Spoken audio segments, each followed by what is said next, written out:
to the study session of the CMCSS School Board meeting tonight.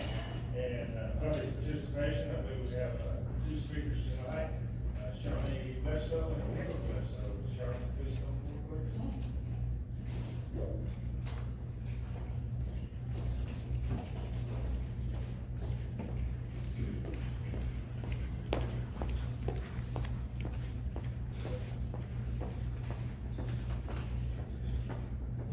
That was quick. I wasn't quite ready for you. It's been a Monday, Tuesday, let me tell you. So I just wanted to take a moment to come and do a little bit of a status report. I met with Dr. Imperatrice over the course of the last month since we met last, and we talked on best practices for family schools. And I wanted to come and publicly thank the school district for being so very willing to look into that program and to start coming a little bit the way of family engagement. And I understand that that is going to take a cultural change and it's going to take time. But the fact that the district is willing to start really looking into that is huge. So thank you very, very much. I also wanted to bring to the attention of the board another initiative that I am currently working on. I've met with Sheriff Fuson, and it was actually in response to a meeting that I had with Dr. Imperatrice. During that meeting, I said, Sean, what is the thing that we need to see in our school district the most? And he said, we need something that looks like CASA. We need something that is what's the word I'm looking for? An opportunity to mentor some of the kids who are at-risk students, and we don't really have anything like that. So I did a little bit of recon, and I spoke to a friend of mine who is a retired lieutenant from Nashville Metro. His name is Damian Huggins, and he told me about a program that they have been using there in Nashville for about the last decade, and it's been highly successful. In all the years that they've implemented this program, they've only had one of the students that's gone through this program that's been incarcerated. So it's got an incredibly high success rate. It is called Strengthening Families. The definition of Strengthening Families is an evidence-based family skills training program for high-risk and general population families that is recognized both nationally and internationally. Parents and youth attend weekly SPF or SFP skills classes together, learning parenting skills and youth life and refusal skills. They have separate classes training for parents and youth the first hour, followed by a joint family practice session for the second hour. It is an awesome opportunity because we don't need an intervention just for our students, we need an intervention for some of our families as well. And I really do think that that's something that's going to be highly successful. I know that's something that Sheriff Fuson is incredibly interested in implementing. I think he even came and he presented that at the last meeting. So I'm excited to help in any way that I can with that. I know that the statistics that have been reported on some of the disciplinary stuff is from the 1920 and 2021 school years. And of course, so much of that, we weren't in school. We were out, so I don't know that those statistics really accurately show the actual disciplinary as far as the escalation that is existing. And as you're looking at these statistics, the statistics from this year already show that we've had 651 and the school year's not even out yet. And that already is double what we saw in 2021. So we need to do something. And I know that you all know that this is impacting our students in such a big way, and I'm excited to help and get on the ground in any way that I can. So as I get more information about this and as this initiative continues, I'll make sure I come back and present to you all. But I do want to make sure that you know that we appreciate the efforts that you're putting in. So thank you very much. Thank you, Ms. Bledsoe. And Mr. Caleb Bledsoe.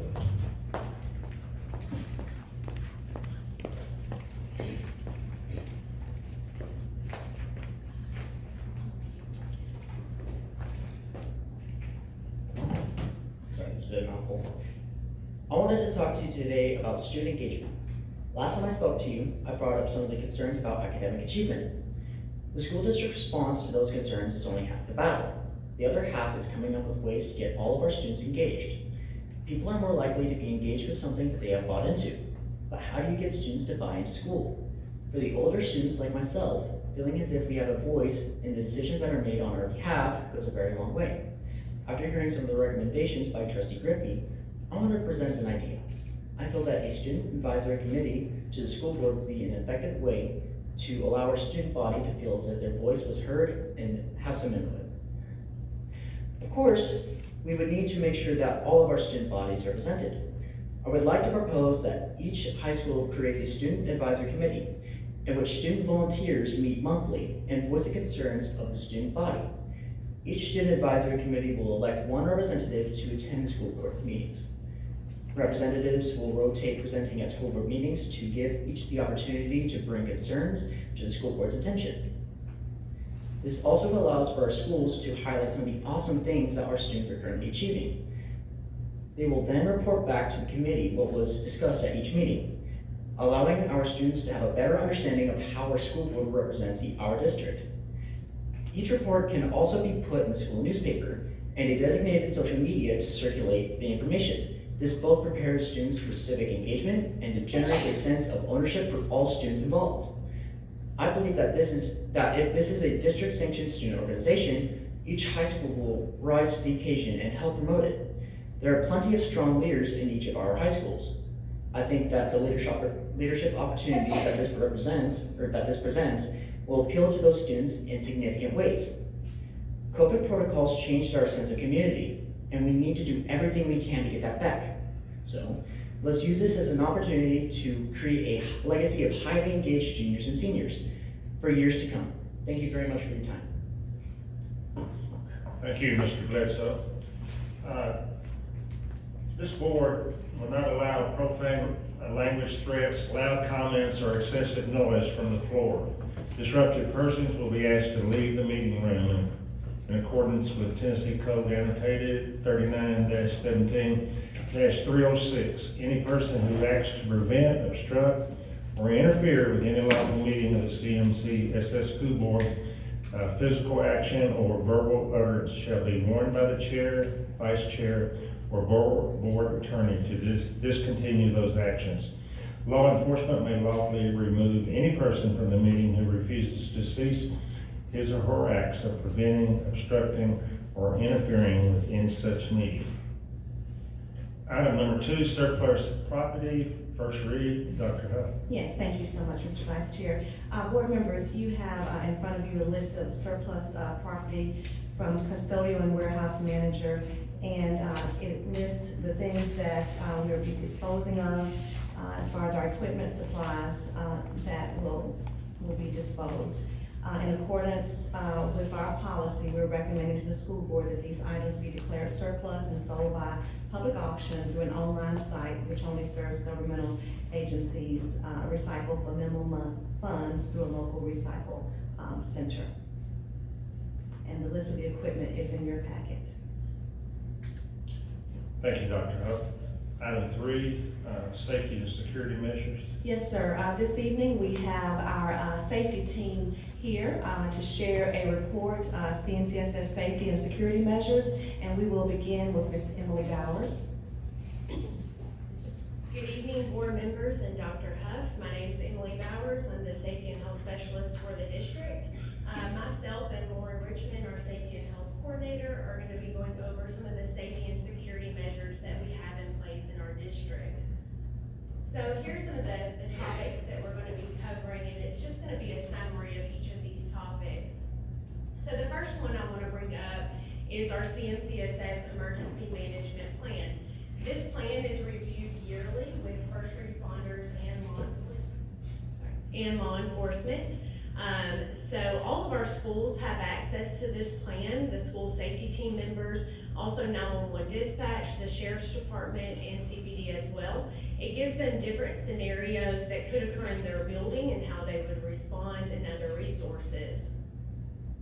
In addition to this, our school safety teams are required to meet twice per year. Once is a tabletop session that our safety and health department puts on. We give them a scenario and they just walk through how they would respond to that specific scenario, and then they're required to meet once again on their own. They are also required to take 2 FEMA courses, the IS 700 and the IS 100 course as well. To date, they have taken over 1,928 courses this far. We also have a district emergency team as well. That team does a tabletop yearly also. This team also has a text group. So anytime we have emergency situations that occur in the district, we put that information in that text group. That way that we can respond appropriately in a quickly manner as well. One thing that we did implement that is new this year is a CMCSS emergency line. So this number has been given to administrators, and they are able to call that line for any specific situation that they may need help with. And then this is in the evening as well. We'll put that scenario or that situation in that text group so that district leadership can respond quickly. So far this school year, this is our first school year with that CMCSS emergency line. We have had 28 calls so far, and that can be any time, day or night.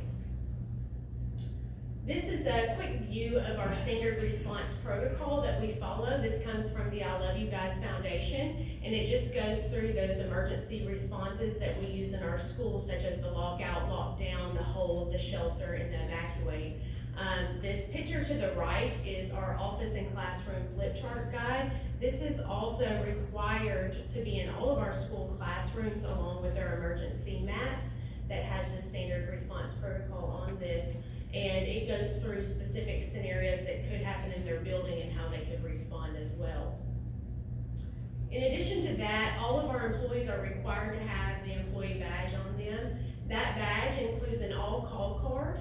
On that all-call card, specific for their location, they have a code where they can lock down that building over the PA system if they needed to do so and need to do so quickly. In addition to that card, we have an emergency ID card. So for instance, if you didn't know who I was and I had a seizure, it would have my emergency contact information, any health conditions that I may have, and any allergies if I opt to put that on there, and then my preferred hospital. So they are required to have those also. Alertus is an emergency mass notification system that we implemented a few years ago. And basically what Alertus is, it has 3 applications. The first one runs in the background and allows users to receive emergency notifications. The second one that you see there is the desktop application, and it has a panic button on there. So faculty and staff have that option in the lower right-hand corner to double click on that option. Let's say, for instance, if there was a fight in the classroom, they could double click on that button, notify administrators and the SRO so that they could get there quickly. Another feature that it has is they can right click on that button and they can lock down their building if they need to. So simultaneously, they could lock it down by the press of that button and do an all call. So it's going through our PA system and also on their computer. Another feature that Alertus has is they have the mobile app. So if our faculty decide to download that mobile app, for instance, if they were leaving school at the end of the day and something has occurred, they would get that notification on their phone if, say, they were in the parking lot. Of course, all of our schools are equipped with radios. Usually our schools will have 10 or more radios. In each building, those radios have two of them have a panic button. And that panic button, if pressed, enables whoever has pressed it, either the office personnel or the administrator, it opens that line for the front office here at central office to hear anything that's going on around them. That way they know if they need to call 911 for that administrator if they could not do so safely. Another system we have in place is Raptor. This is our visitor management system. So anytime you go to any of our schools, you have to sign in Raptor with your driver's license. It does print you off a visitor sticker, and if you're in our building, you are required to have that visitor sticker on or your CMCSS badge. It also checks against the sex offender registry database. So if a sex offender comes to sign in our school and they're not permitted to be in that building, it notifies the administrator and law enforcement to respond appropriately. Another feature that I really like with Raptor is in this upper right-hand corner where it says emergency. That front office personnel can double click on that button and it notifies administration here at central office and also the SROs in that zone to respond to that school quickly. So you can see we have a lot of measures in place for alerting. Another program that we have is the Civilian Response to Active Shooter Events, which is called CRAZE training. We require all of our schools to take this training every other year, which is put on by law enforcement. and it trains them on how to prepare, how to respond to active shooter events that could occur, and also history on active shooter events. So for instance, this year, we will have had 20 of our schools complete this training. Another thing that we do is our school security audits. So all of our schools are audited 4 times per year by law enforcement, and so they're basically grading our schools on 4 different criteria: outside signage and shrubs, outside security, main office security, and inside security, and then we grade that. So they do take it very seriously. A lot of other districts are looking at implementing this. It is seen as a best practice. We actually just got scores back from our 3rd quarter audit this week. So it is something that the schools take seriously. Another thing, once they get their score, if they score less than 100, then they have to fill out a survey and let us know how they're going to improve. And lastly for me is our required drills. We have a safety portal in our class link on the CMCSS website where all of our administrators have to submit their monthly drills. The state of Tennessee requires that we do 4 educational fire announcements each year. The schools have to do a fire drill every 30 school days. The state also requires them to do 1 tornado drill. We require them to do 1 medical emergency response team drill, which is our MERT team drill. And then our district requires our schools to do 4 lockdown drills a year. The state requires 1. We require them to be done during inopportune times. So for instance, it has to be done during a class change, cafeteria, before or after school. That way it's not, during the middle of class and it's happening then. It has to be in the most inopportune situation. And then they do 1 drill of choice as well.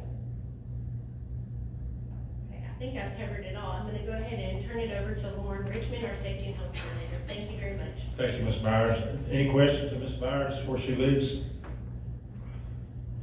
I have one. You said you do the craze training, the active shooter every other year. Every other year, then is there a streamline refresher?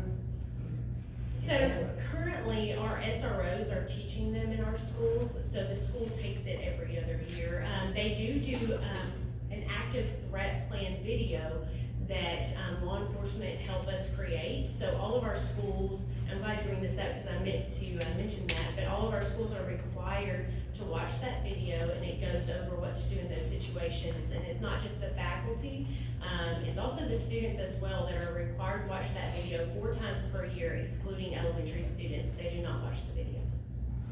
Thank you. Any other questions? Thank you very much. I do. Okay. So I know, I guess it's by mandate that you have, just twice a year you have you go through the drills, whereas one's a tabletop and one's an actual drill. So, with the safety teams, we require them to meet 2 times per year. Once is a tabletop session where we go out and give them a scenario and they let us know how they would respond to that scenario. Okay, so and this is, forgive me from my background, is, we know that you got a plan until somebody can punch them out and then everything kind of changes. So is there actually ever a period there where you actually have first responders or whoever is responding to this actually go through steps, what's happening at this point, a full scenario or anything of that nature? Yes, we actually, a lot of our schools do scenario-based drills with law enforcement. So for instance, the law enforcement officer will give them a card, the teacher a card, and she'll read the card, and then they have to respond appropriately with that. So that's one instance. Another is, the Sheriff's Department and CPD both actively, usually every year, do trainings in our schools with, their officers and their deputies. Does that answer? It does. It's just I have a different background and I think through these things. Yeah. Thank you for that. You're welcome. Good evening, again, I'm Lauren Richmond, I'm the Safety and Health Coordinator. Oh, she already had me ready. So the first thing I want to talk about is the school security assessment. So in the summer of 2018, the state implemented school districts in the state of Tennessee to do security site assessments. So basically what these assessments are doing are looking for vulnerabilities in the schools. inside the school and outside the school, depending on their location. In order to give our Safe Schools funding each year, we have to make sure each school does this site assessment. And the site assessment is conducted by our SROs and the school administrator. So CMCSS has implemented the threat assessment teams. I believe last year I did a board report on those threat assessment teams. And those teams are made up of our school administrators, school counselors, the SROs, or any teacher or coach that may be involved in that student's life at the school to be interviewed to help provide information about that student if they have posed a threat. So we have developed a threat assessment process, and basically what this is doing is determining if the threat is credible. And once they determine that, ultimately the student is going to be provided with some sort of intervention. So again, these teams have been implemented in our middle schools and our high schools. Our SROs, our administrators, and school counselors have all been trained on the threat assessments. So next is our school threats tracking system. This is different than the threat assessment teams. These are all involving law enforcement, and they conduct a full investigation on these threats. So you'll see I have 2019-2020 school year up there. We had 63 threats that school year. And that school year was the start of the pandemic, so we ended early on March 13, 2020. So then we look at this school year, we are at 47 threats. So if we were to end school now, we are at less threats than what we were 2 years ago. So that's good news. And then last year you can see we only had 11 threats, which is probably because we are 30 to 40% virtual students. And then also we were remote learning at least 20% of the school year. So next is our computer-aided dispatch notification. Members of the Safety and Health Department, Emily, myself, and Tommy Butler, receive a text message when 911 dispatch receives a call that involves a weapon within a half-a-mile radius of one of our schools. So once we get that text message, Sergeant Delaney, he'll start to investigate that cab and then advise us on next steps. So next is tobacco charges. This does include vaping, so we know that's a hot topic. These are charges that are issued by the SRO. So we're comparing the 2019 school year, 2020 school year to the 2022 school year because we were not in school a lot last school year. So you can see that this year we've had 147 high school charges. That's a 42% increase from 2 years ago. And in middle school, we've had 31 tobacco charges, and that's a 32% increase from 2 years ago. So also we know with vaping that some students might be have THC or marijuana. So we did want to look at the drug-related offenses. Again, we're comparing this school year to 2 years ago. This school year, we've had 85 drug-related offenses in our high schools. That's a 35% increase from 2 years ago. And in our middle schools, we've had 25 so far this school year. It's an 84% increase from 2 years ago. So in order to be proactive against vaping, we are looking at Halo Smart Sensors. We do have some schools that have already purchased these sensors that are installed into the bathrooms. So not only will these sensors detect vaping or marijuana or drug use, but you can also set them up to alert you on keywords. Like for instance, if there was a fight in the bathroom and that students started screaming, it could alert the SRO, it could alert administrators or anyone who has been programmed to receive those notifications. It will also alert you if there's a gunshot or if someone yells the word help. So it has a lot of different things you can program into that. Halo has won over 50 awards. It's been implemented in over 1,500 school districts across the country to help combat vaping. So I did mention we have some schools that have already purchased this themselves, which is West Creek High, Clarksville High, and Rossview High Schools. But we have also applied for a grant to put at least 3 sensors in each of our middle and high schools. So we're just waiting on that award. And then also 4 times a year, we had one today, we have a security stakeholders meeting. This is made up of our senior leadership team, our law enforcement, and our first responders to discuss safety and security issues. And then also, as Emily mentioned, the emergency management team, this security stakeholders team does review our emergency management team, our plan as well each year. This is something we're very excited about. We have implemented this school year. It's our School Safety and Security Award Program. And we are awarding 10 of our schools with $500 to go towards their safety and security program. In order to be awarded that, they have to make sure all those drills that Emily discussed are conducted on time. They have to score a 90% on each of their school security audits. They have to receive 100% on their tabletop score. They need to have at least some sort of best practice already in place. It can be their exterior door numbering or their safety go bags. And then we want to also make sure that all of their cameras are free of obstruction, so we can make sure we can see outside and things like that. So we actually notified our top 10 schools today, and we have been receiving great feedback. So at our next principals meeting, each of those schools will receive a certificate.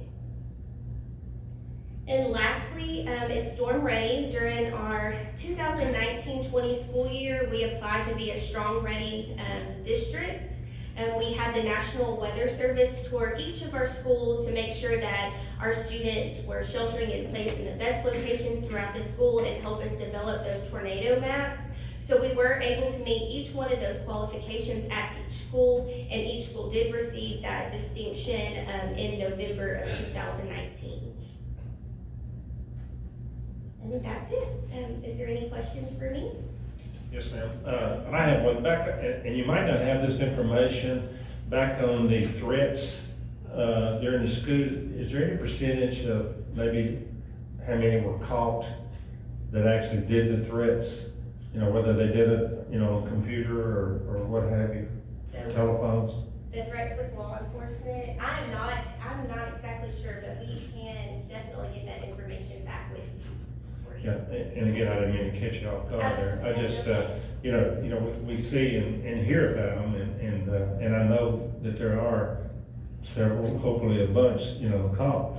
But I mean, me as a grandfather and a parent in the school system, it makes me feel good hearing all of these good safety programs that Mr. Butler and all of his staff have conducted and continue to conduct. And you know, anything. And I'm sure y'all won't just sit back and relax. It's just an ongoing thing, and it makes me feel a lot better. And thank y'all for what you do. Yes, sir. The Halo that you talked about, it's currently in 3 schools. Yes. Did the schools purchase out their school money? Yes, they, as far as I know, it was with their school money unless they individually as a school applied for a grant. But yes, and those 3 schools their sensors are installed already. Thank you. You're welcome. Thank you. Well, thank you. Thank you, Lauren. Thank you, Tommy. Thank you, Emily. All right, board, our next presentation is our teacher occupational apprenticeship. You may recall that last week I did mention that Dr. Sean Imperatrice would come and share our next steps that we will have to put in place as a result of receiving the apprenticeship. So this evening, Dr. Imperatrice is going to share a few slides with you. Thank you, sir. Dr. Huff, Mr. Patterson, Clarksville Montgomery County School Board, it's my pleasure to present about our teacher occupational apprenticeship. It's gotten a lot of press, but I kind of want to let you know how we got here, what we've applied for, and what it means. Okay? So we really started in 2019-20. The Economic Development Council, Workforce Essential with Marla Rye, myself, David Payne, the CTE director, went to Chattanooga, North Carolina, Colorado, looking at apprenticeships. We really wanted to get our juniors and seniors involved in industry apprenticeships. There's a lot of industry here in Clarksville, and we really felt like if we could get them pre-apprenticeships and be apprentices, that they could work their way up to a high-quality job post-graduation. And so what that looked like, we visited potato chip factories, we visited tire factories, we visited Volkswagen factories, aeronautic factories, and really what we saw was a model. And this is the model. And one, the business is involved. So the business always agrees to employ the apprentice. And then the next step is they're structured on the job training. So just for instance, if you're working in a tire factory, then you would receive specific on-the-job training for an entry-level factory job. And the competencies would have to be developed by the workplace, the employer, and those competencies would grow in complexity and skills through the period of time that you would do that internship or that apprenticeship. While you're doing that apprenticeship, there's related instruction. So you're earning some type of certification, industry certification, while you're in that factory. And so you would either be going to technical school or TCAT or community college that offers that certification. So when your intern hours are up and your certification has been completed, then you would be a journeyman worker, okay? And so what happens as you're gaining your skills is your wages are gradually going up. With the biggest bump to be when you become certified and you become a journeyman in that factory in some particular job. Now, the hope is that you'll continue in your education and you'll continue to grow through that company throughout the life of your employment there. But some people stop right there and make a good living too. So we wanted those opportunities for our students with the amount of industry we have today in Clarksville to earn eventually high wage jobs, high quality jobs, that they can take care of their family, they can contribute to their community. But as we were going through these visits, Dr. Payne and I met with Marla Rye, the president of Workforce, and we said, you know what, we've got an apprenticeship. It's not labeled an apprenticeship, but our Grow Your Own does every one of those pieces, right? What we saw from highly effective industry was another piece that we had included in our model, which was an industry that does high quality apprenticeships and provides students and their workers for high quality jobs. They always have a coach that really acts between the structured on-the-job training and the related instruction. So that coach helps them with things like professionalism, those competencies that they're working with on the job, or competencies they may be struggling with in their schooling to earn their certification. You've met our pipeline facilitators. They presented to you, Tracy Kuhn and Lavia Radford. They're that coach. And so we had that piece in place. So we really wanted to look at whether we could apply for this industry apprenticeship, even though it's outside of the field of education. So we met with Marla Rye, we started meeting with Austin P. We did our research, and there were two main reasons why we really wanted to pursue this apprenticeship. One was because it protected our model. So 4 years ago, there was one higher ed institution, traditional higher ed institution in Austin P, and one school district, Clarksville, Montgomery County, that was doing Grow Your Own in the state. The state took our model and then provided $100,000 Grow Your Own grants for other districts and other higher ed institutions to replicate that model. So in the course of 4 years, what we've seen, there are now 14 There are now 14 higher ed institutions in the state and 64 districts working with those higher ed institutions. So it's been a success, but the one area, in my opinion, that it fell down is they did not require the wraparound support. So they required the district to pay the educational assistant, they required them to get on-the-job training, they required them to be certified by a higher ed institution, but they didn't require that wraparound support. And so when this model is done correctly, what we've seen is Austin P doesn't continue to function the way they've always functioned, and we don't continue to function the way we always have. We meet on a monthly basis and a quarterly basis with our partners because our job is to get people that did meet the qualifications to go to college and meet our employment expectations to get through the program. It's a full-time job. It's a 4-year program in 3 years. And to me, as I said many times, it's educational malpractice to invite somebody to that party and then not support them.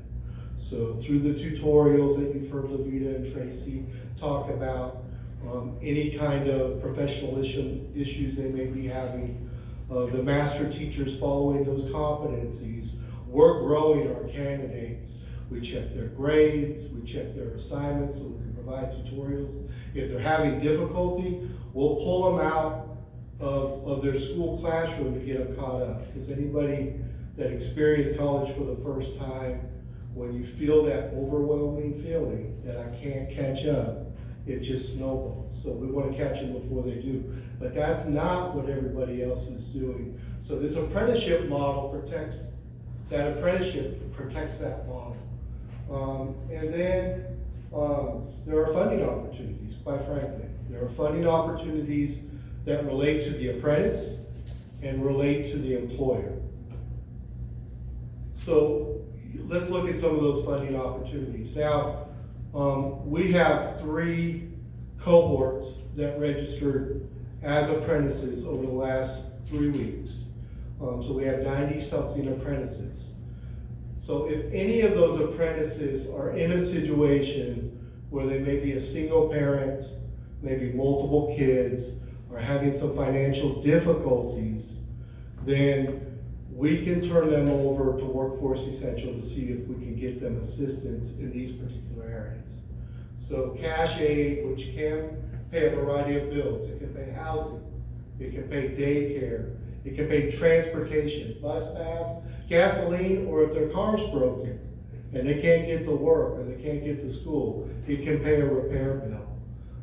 It can provide food, it can provide medical assistance, okay? Now that's with our existing apprentices right now. We have some candidates that we've turned into workforce that they're working with, but now as we start our new cohort, some of them will automatically apply for some of those benefits if, let's say they were a high school student and they receive free and reduced lunch. That accesses that piece. Or let's say that they were a community member and they were below the federal poverty line in the job that they were doing, that would access those services. Or let's say again, they're a single parent with multiple kids and their income level suggests that they might need some of that assistance. So to the apprentice, it takes away those barriers to finishing that education and finishing that on-the-job training so that they can get certified, they can better their lives and better the lives of the future generations. And for the employer, we can get tuition reimbursement.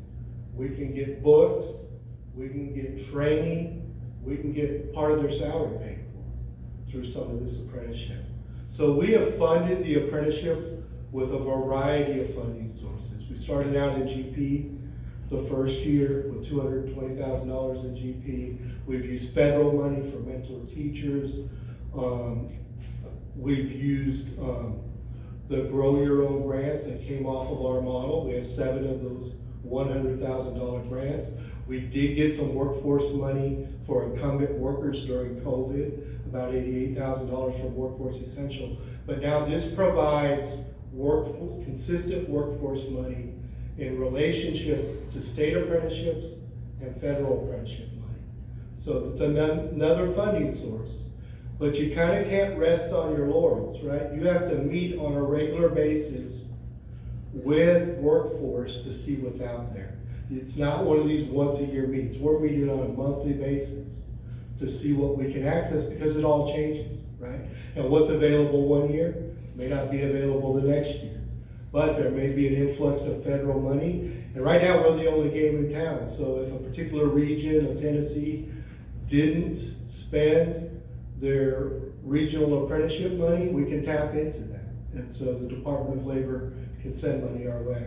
So those were the two main reasons we wanted to go for apprenticeship. So we started this process partnering with Marlo Rye and Workforce Essential and Austin Peay, because an apprenticeship needs to have an employer and it needs to have a sponsor.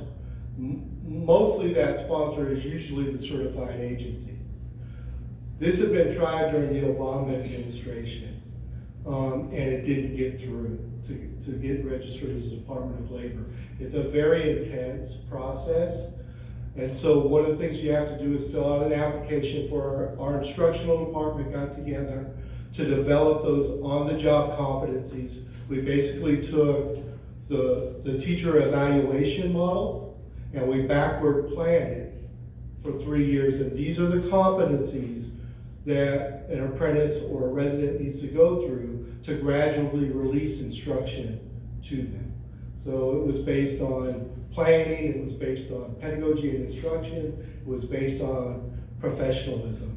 And then we had to reach out to HR and say, okay, what are the natural wage increases that these residents will achieve during this process before they get their certification? And then what would their wage be once they're certified and placed in the classroom? And of course, finance helps us with all those funding pieces, right? It's a jigsaw puzzle on how we sustain this and fund it, but we do have consistent funding sources. We feel good about that sustainability. So we had worked at it for about 6 months with Austin Peay, and we had to get letters of support, because when the Department of Labor registers you, they're not saying this is a program that just can be replicated in the state of Tennessee. They're saying this is a program that can be replicated nationally. And so we had to get teacher association, research agencies, workforce agencies and unions to go ahead and support us in this measure. We were talking with the Department of Education, who had kept in touch with us about the Grow Your Own grants. We had done a couple summits with that. They said, what's your next piece of work? We said, our next piece of work is to be registered as an apprenticeship. And they said, well, that's something that Bill Lee feels very strong about, is apprenticeship. It's in his major part of the work. It's in his state of the state. It's during COVID. We're having difficult times getting apprentices because of COVID. Is this work where we can become your sponsor and your spearhead for all of the justification that was needed at the national level to support this work? And so we talked with Austin Peay and we said, you know, we appreciate you being a sponsor, but I think we've got a better chance getting this to the Department of Labor and through the Department of Labor if we've got a state working behind us, right? And so they did. They took over the sponsorship in February of 2020. So we became the first registered teacher occupational apprenticeship 9 months later. So they did get it through. The application was all work that we did prior to that. The application did not change. What changed were the letter of supports, the organizational supports, the national supports that they needed, and that the Department of Labor needed to interview and vet to say, yes, this is a real workforce need, and yes, based on this application and these programs, it can be replicated throughout the United States. So CMCSS was the employer, TDOE was the sponsor. So this model is protected through the apprenticeship model at this point. If any district in the state of Tennessee wants to become the employer, or any district in the nation wants to become the employer, that wraparound service is part of the model. So that's protected. And then the funding can also be replicated in Tennessee and throughout the United States through their local workforce agencies. So now the real work begins. You know, it's one thing to be registered, that's nice, brought a lot of attention to us, but it doesn't mean anything if you don't do the partnership work. Just to be registered doesn't provide those opportunities we talked about for apprentices, and doesn't provide those opportunities for district funding. You've got to work it, you've got to partner it. So we've been meeting on a monthly basis with our sponsor, the Department of Education, with Marlo Rye, Workforce Essential, with Austin P and Nashville State, and Lipscomb, our educator preparation providers. So far, we're set to be approved for Tennessee apprenticeship funding by Workforce Essential. This is state apprenticeship money of probably up to around $90,000. So I'm pulling invoices from spring semester for all of our non-degree programs, so Austin P and Nashville State, well, actually the last two. And we're providing them the workforce to see what money, after the Grow Your Own grant, after the class size waiver, after GP funding, after all the financial aid for colleges, what's left over. If there's more than 90,000, which there is, we can get up to 90,000 right away in some state funding, okay? Then I got a call from the Department of Education that said, look, like I talked to you about, there is Department of Labor apprenticeship money out there that's going to expire in June. So once you've examined all those apprenticeship or all those invoices, and you know what Workforce is going to give you, then send it to us and we'll give you more money to try to close that gap. At the same time, Marla Rye is working with Kimmy Suharski to apply for a $1.8 million community grant. So with our new apprentices coming in from this recruitment period, they would take those that either below the poverty line, have multiple kids and have financial needs, or that had some kind of free and reduced lunch, maybe as a senior, any SNAP benefits, and they would provide the type of services that we talked about. And for the district, they would provide some money to look at tuition, to look at books, and to look at offsetting some of their salary. So that's what we're working on right now. And so the replication of the work. So Tennessee Department of Education did a great job of helping us with the Department of Labor justify this work with businesses, labor associations, the workforce, and got it to the Department of Labor. Now they are creating a structure so that they can provide an infrastructure for other districts in the state of Tennessee that want to do this work. Our structure is already developed. We don't have to develop it because we've already developed it. But now the Tennessee Department of Education has to assure that other people that try to replicate this work have in place what we have in place. Because what happens is, you don't just keep getting to do apprenticeships. If your retention rate is not acceptable to the Department of Labor, they will pull your apprenticeship. And what's going to affect the retention rate more than anything else? That wraparound support, right? And so we're the only ones registered at this point, and we'll be the only ones registered until the Tennessee Department of Education gets their infrastructure put together. We did provide a lot of resources for a playbook that the state's going to use for people inside the state and outside the state that want to replicate this work. So probably 90% of that playbook are our practices, our processes, our MOUs, our contracts, everything we've developed. in this program. And it's gonna be shared not only throughout Tennessee as a model of how to apply for the apprenticeship and the pieces you need to put in place, but it will be shared throughout the nation. So I've reviewed the playbook. It looks very strong. The Department of Education is reviewing it right now. It could come out in a week, it could come out in a month, but they're gonna release it when they feel that they need to release it. They are certainly getting pressure from other districts to say, how do we do this? So our next steps, we got approved for our non-degree pathway. So our 3 cohorts, the first 2 went strictly through Austin P, and last year's start at Nashville State and will go to Austin P. But our Lipscomb cohorts, our degree cohorts, were not approved in this apprenticeship. So I had a meeting today with the apprenticeship office, with the State Department, with Lipscomb, representation from Lipscomb, and Marlow Rye with Workforce. And what they basically told us was the teacher occupational apprenticeship does apply to Lipscomb. There's 2 things we put in the application, the competencies and the number of hours of training. As you can imagine, a 3-year program would provide more hours of training than a 1-year program with somebody with a degree. And what they basically said is the hours on the application are not what decides whether Lipscomb would be eligible or not. It's the competencies.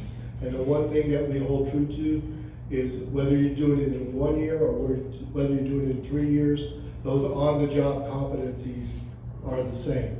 They would be more accelerated for a 1-year program, but they are the same. So Lipscomb can apply, we would get accepted. The only thing preventing that from happening right now is the State Department as a sponsor wants to talk about it some, make sure that they've got everything in line that they need. What I've explained to them is when you do roll this out to the rest of the state, the rest of the nation, wouldn't it be nice to have the 2 possible pathways registered, right? So you have the non-degree pathway registered and you have the degree pathway registered. So that's going to be an ongoing conversation and push, and we'll continue to update you as that happens. But we're poised for Lipscomb to be the first degree pathway to be recognized by the Department of Labor.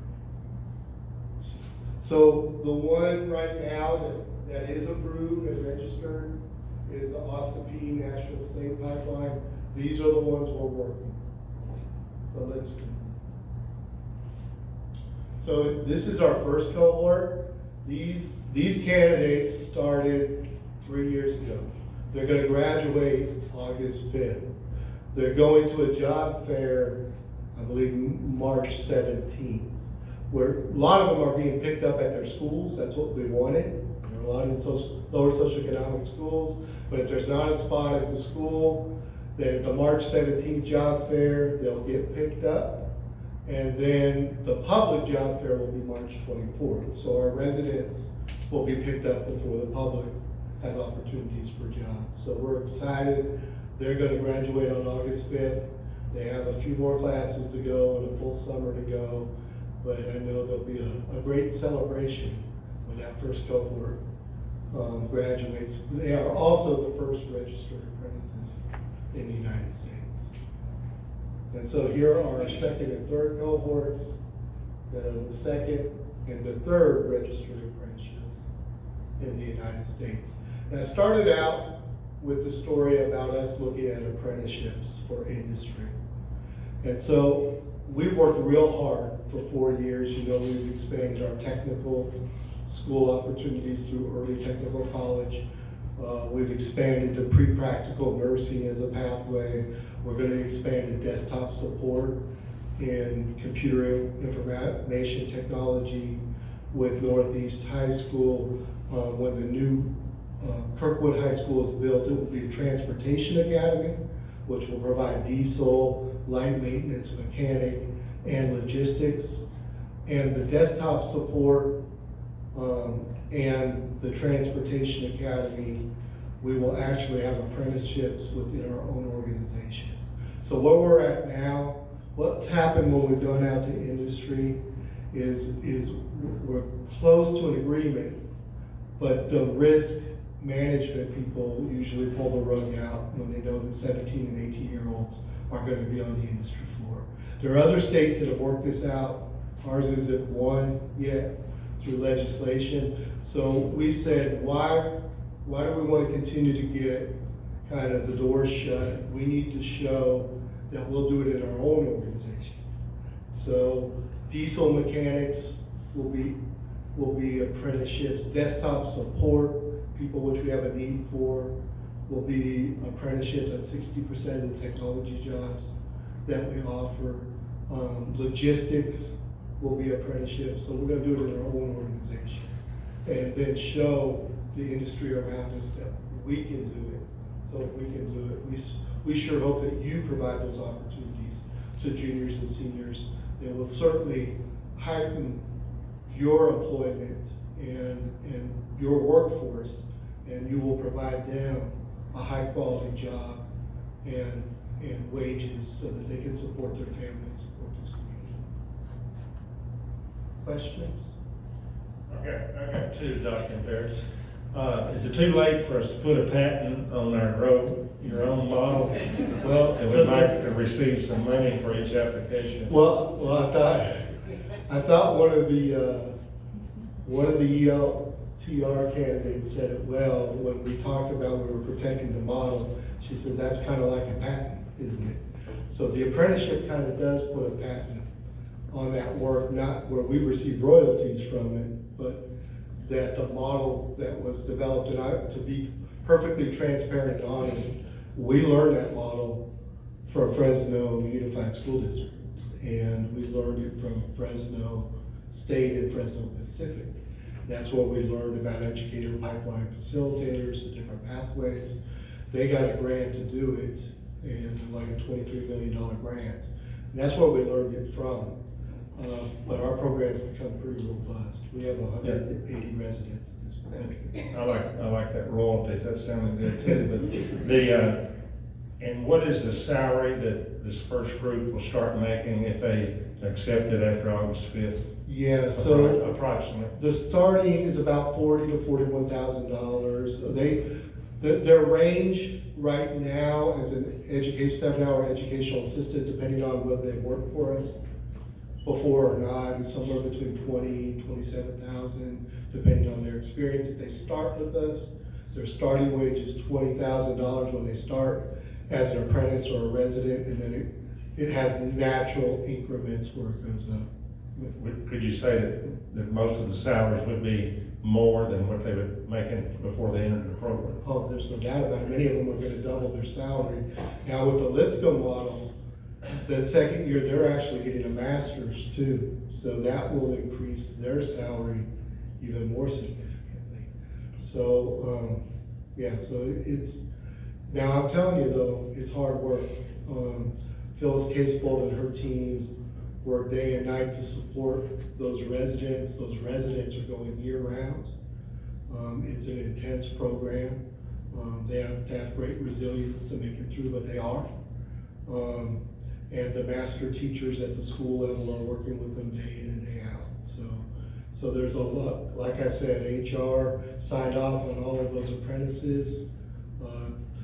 Finance helps us keep the different accounts straight as we continue to have multiple models where we fund this to sustain it. So it really is a multi-department effort. The instruction department created that application that was approved. So, my name's behind this report, but this didn't happen with one person. This happened with a whole organization. I would like to make a comment. I don't really have a question. I really appreciate all the hard work that the staff had put into making this Grow Your Own and the other programs that we have within the system to be successful. But my question is, I guess I do have a question. My question is, how much does the students applying themselves to the educational system that we have how relate to what we're doing right now as far as Grow Your Own, businesses coming into the community and stuff like that? Yeah, I guess I want to clarify your question. Is it relating to increased business coming into the community? Yes. I don't know that Grow Your Own is far enough along where we can say that. I do know this, and I think Phyllis Casebolt and her team can tell you, we've had people drive from Little Rock, Arkansas, we've had people drive from Illinois to come to our interest meetings. I've had phone calls from South Carolina. I had a phone call from a man in Chicago that's 51 years old that works in high-end restaurants in Chicago and said, can you talk to somebody about getting this program in Chicago? Because I've always wanted to be a teacher, but I can't afford to be a teacher. So we talked about, who could be some of the key people to talk to. So I do know the aspect of that paid education and on-the-job training and learning as you go is appealing to people in multiple states and within our region too. But whether it's added to business or not, I do not know. I know that members of the board have been touched by the program, members of the county commission have been touched by the program, and members of the community as a whole has been touched by the program, because we hear it all the time. You guys are our biggest supporters and recruiters. So as far as, pride of investing in your community to solve a problem that many would say is unsolvable, I think is where the power of the work is. And if you saw that CBS piece, when you see Demetrius, who was a custodian for us 2 years ago, all it took was a principal to come up to him and says, you know what, I love what you're doing right now, but I think you can do more for our kids. And that's the power. The stories behind the program are the power of the program, because it's truly giving some families an opportunity to change their path in life and their economic status in life, an opportunity. So that's why we're so adamant about the wraparound support, is because if Phyllis and her team have interviewed 188 candidates for 80 spots. They refuse not to give anybody an interview. They'll interview anybody that applies that meets the basic criteria. So 188 interviews they've done in about a month or two time, listening to those stories. That's the power of the work. That's the life-changing piece of the work, and they're helping us solve a problem of practice around diversity and around teacher shortage, and hopefully we're helping them change their economic path, not only for themselves, but for their families in the future. Thank you.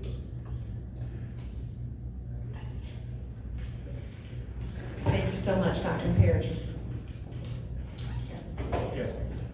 Thank you, Dr. Huff. Thank you, Dr. Imperatrice. County Commissioner comments? I'll go ahead and accept school board comments now also. I've got some comments. I just want to first apologize because I think some of the comments I made earlier may have been misconstrued. I quoted the poet laureate Mike Tyson in one of my comments, and that everybody has a plan to get punched in the mouth. That was just to more or less focus on, you can have a plan, but my background is in special operations. We plan to the T, and we rehearse things over and over, and we play and we change things. And you guys have actually kind of seen this in the news lately, some of the things that are happening. But it wasn't to attack the presenters whatsoever. It was just to, just by nature, I think of, what happens, if this happens, if that happens, So I just want to ensure that, they're thinking in that, second and third effects. And I just want to apologize. Thank you. Thank you, sir. It would be the first time I've ever put my foot in my mouth, but I probably hadn't had a chance to apologize, so we appreciate that. Dr. Huff, other business? Yes, sir, I do have a couple of items. I wanted to remind everyone that at the February 25th, well, I think it was February 22nd board meeting, you voted to approve the zoning recommendation, and so I wanted to let you know that letters went out to those eligible families following that meeting for parents to decide what they would like to do regarding their students. And those letters must be signed by guardians and returned to schools by Tuesday, March 15th. So just wanted to let you know that communication did go out right after that board meeting. Also, we are also aware that the governor did provide a new funding proposal, had a press conference last Thursday, and so our staff, Mr. Renaud and his staff are studying that information, those proposed amounts to determine what our next steps will be. As you know, the TISA is what it's called. That's the Tennessee Investment in Student Achievement, and that is proposed for school year 23-24. But it still has to be approved by the Senate and the House, and then eventually approved by Governor Lee before coming into law. So I want to remind everyone about that. And then tomorrow is a staff development day for our staff and our students. Do not report tomorrow. And then, of course, next week is our spring break. And that concludes my comments, Mr. Chair. Thank you, Dr. Huff. Any other comments by the board members? We are adjourned.